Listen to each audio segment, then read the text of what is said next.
السلام علیکم۔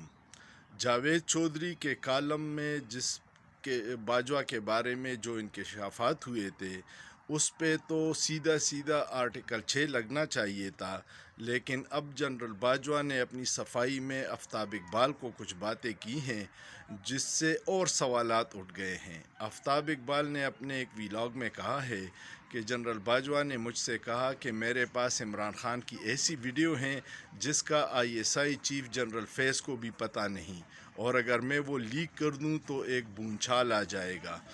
اب خود سوچئے کہ کیا منتخب وزیر اعظم کی باتیں یا میٹنگز ٹیپ کرنا غداری کے زمرے میں نہیں آتا؟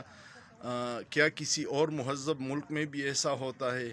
اب اگر اس کو الٹا کر لیں کہ عمران خان اگر یہ کہتا کہ میں نے جنرل باجوہ کی کچھ چیزیں ریکارڈ کی ہیں اور اگر وہ میں لیک کر دوں تو ہنگامہ ہو جائے گا، تو میرے خیال میں اس وقت تک جنرل باجوہ اور اس کے ادارے نے ملک میں 10 مارشل لا نافذ کیے ہوتے اور وزیر اعظم کو 6 بار پھانسی پہ چڑھایا ہوتا، لیکن چونکہ یہ عمران خان کی لیک باتیں ہیں جو جنرل باجوہ اعتراف کر رہا ہے تو کچھ بھی نہیں ہوگا۔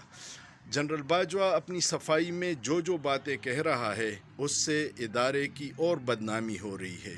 میرے خیال میں ادارے کو اب ریٹائرمنٹ کے بعد جنرل باجوہ سے دوری اختیار کرنی چاہیے، ورنہ یہ سارا ملبہ جو PDM کی نااہلی کا ہے وہ پہلے ہی ادارے پہ پڑ رہا ہے، اوپر سے جنرل باجوہ کی نااہلی بھی آ گئی۔ ہونا تو یہ چاہیے تھا کہ جو آرمی چیف جو 22 گریڈ کا افسر ہوتا ہے وہ اپنے منتخب وزیر اعظم کی باتیں چھپکے سے ریکارڈ کرتا ہے، اس پہ آرٹیکل 6 لگنا چاہیے، لیکن کون کرے گا؟ بہت مشکل ہے۔ یہ تو آزاد معاشروں کی ہم بات کر رہے ہیں۔